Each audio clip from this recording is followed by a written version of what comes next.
बिस्मिल्लाहिर्रहमानिर्रहीम। Welcome to IT series tutor channel. अपनी इस वीडियो में हम फोटोशॉप का इस्तेमाल करते हुए एक car wash and detailing business के फेसबुक पेज के लिए कवर इमेज डिजाइन करेंगे। तो आइए वीडियो का आगाज करते हैं। तो इसके लिए सबसे पहले हम फोटोशॉप में एक न्यू डॉक्यूमेंट क्रिएट करते हैं। तो मैं फाइल मेन्यू में जाके न्यू के ऑप्शन को सिलेक्ट करता हूँ। हमें जो डॉक्यूमेंट चाहिए उसके विड्थ और हाइट कुछ ऐसे है कि विड्थ में हमें 2050 पिक्सल्स चाहिए और हाइट में हमें 780 पिक्सल्स रिक्वायर्ड है। और इसके बाद हम क्रिएट के बटन पर क्लिक करते हैं और हमारे पास एक कैनवस हमें यहाँ पे प्रोवाइड कर दिया गया है। अब हमें सबसे पहले एक न्यू लेयर क्रिएट करनी है और उस न्यू लेयर के ऊपर हमें एक शेप ड्रॉ करनी है। तो मैं थोड़ा सा जूम आउट कर लेता हूँ ताकि बैनर एंटायरली हमारे लिए विजिबल हो सके। और हम यहाँ से एक न्यू लेयर को क्रिएट करते हैं और शेप जो हमें ड्रॉ करनी है वो एक स्क्वायर शेप है। और स्क्वायर शेप को ड्रॉ करने के लिए मैं यहाँ से रेक्टेंगल टूल को सिलेक्ट करता हूँ। इसके लिए आप कोई भी फोरग्राउंड कलर यूज कर सकते हैं क्योंकि हमने इस शेप को एक्चुअली इमेज से फिल कर देना लेटर ऑन।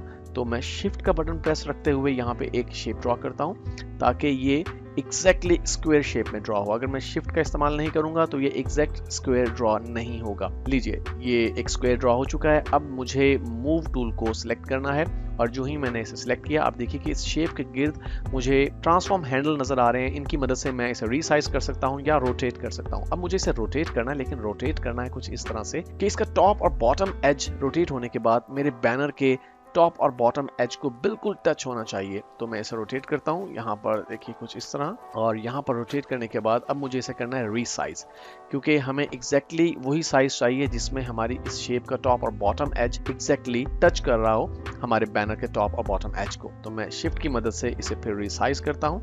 तो देखिए ये रीसाइज हो रहा है और यहाँ पे लाके हम इसे जोड़ते हैं।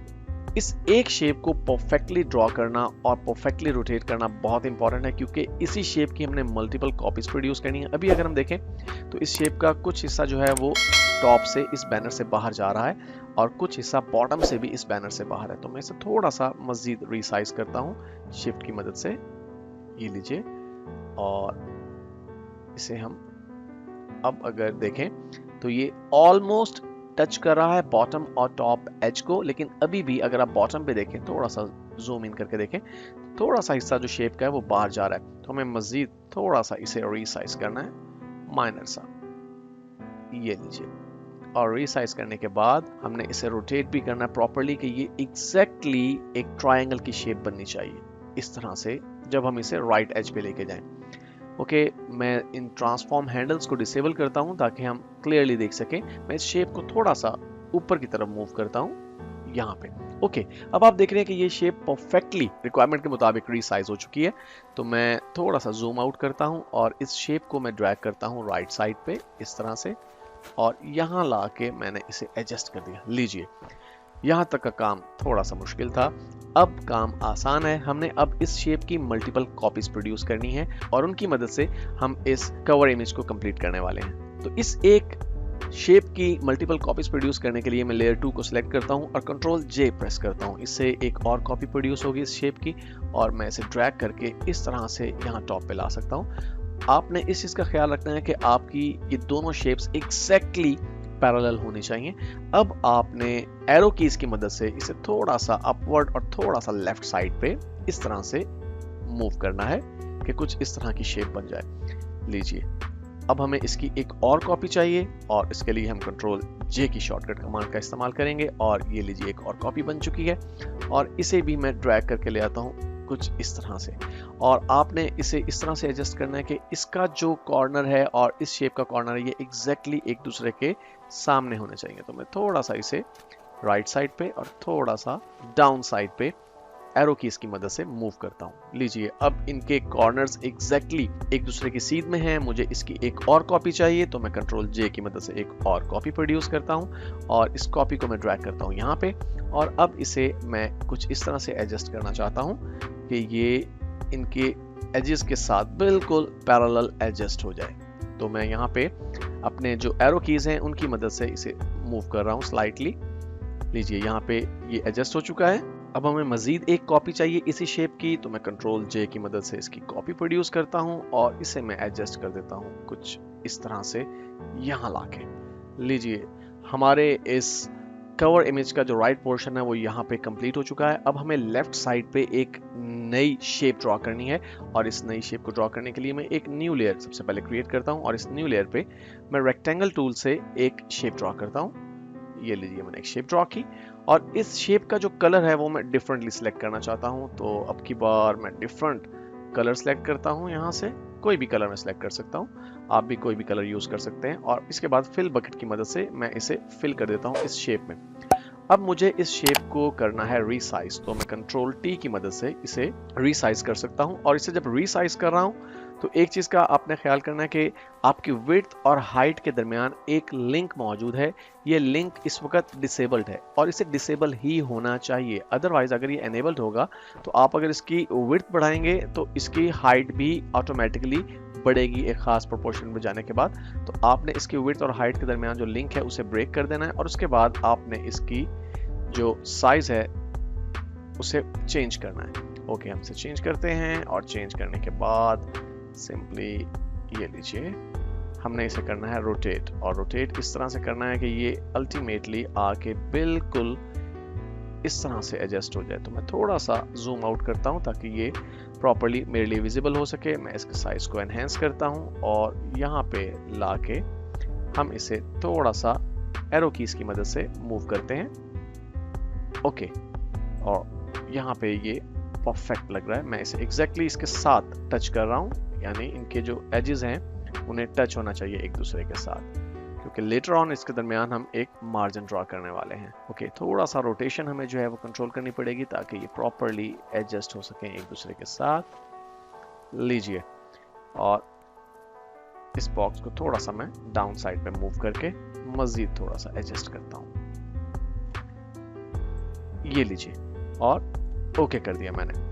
और इसके बाद सिंपली मैं थोड़ा सा जूम इन करता हूँ। अब हमारा जो बेसिक स्ट्रक्चर है वो कंप्लीट हो चुका है। अब हमें इमेजेस चाहिए जो कि रिप्लेस करेंगे इन शेप्स को।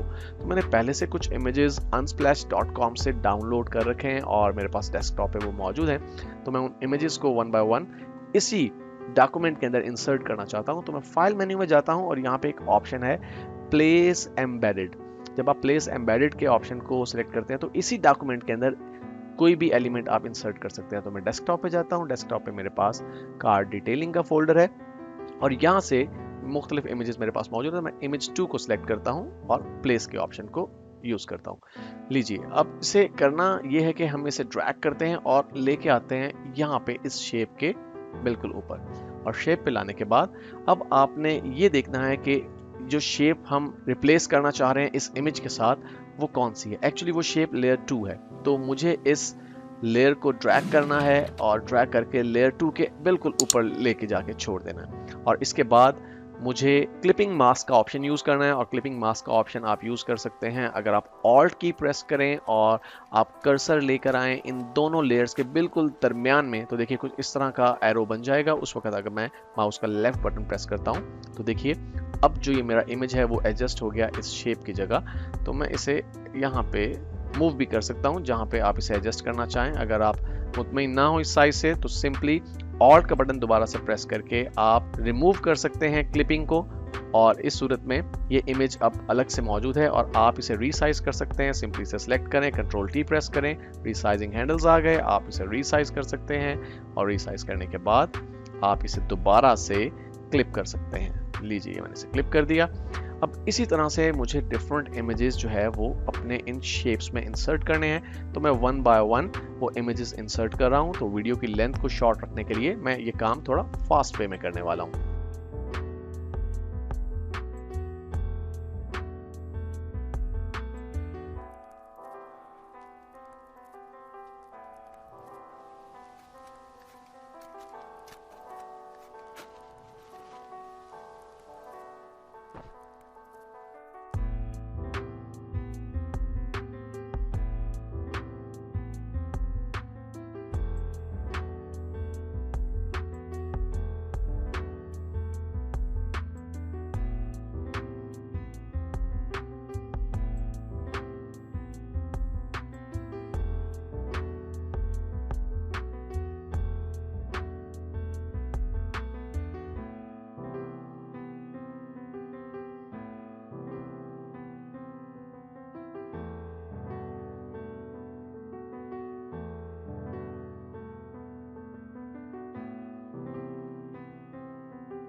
लीजिए मैंने तमाम इमेजेस को क्लिपिंग मास्क के ज़रिए तमाम शेप्स से रिप्लेस कर दिया है और अब मुझे सिंपली कुछ टेक्स्ट ऐड करना है। तो मैं यहाँ पे टेक्स्ट ऐड करने के लिए एक न्यू लेयर को ऐड करता हूँ सबसे पहले, और इस न्यू लेयर पे जाके मैं कुछ टेक्स्ट ऐड करता हूँ। तो मैं यहाँ पे टाइप करता हूँ कार वॉश एंड डिटेलिंग।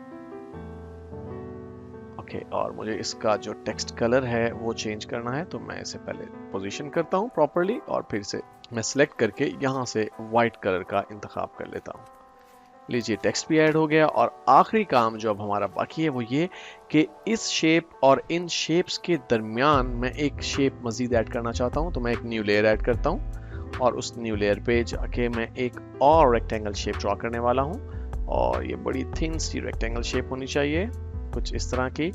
और इसका जो कलर है वो इम्पॉर्टेंट है क्योंकि इससे हम एज कलर ही यूज़ करने वाले हैं। तो मैं इस शेप को पहले सिलेक्ट करता हूँ, कंट्रोल टी की मदद से मैं इसे रीसाइज करता हूँ। मुझे इसे रीसाइज करना है और इसके विड्थ को मैं थोड़ा सा कम करता हूँ इस तरह से।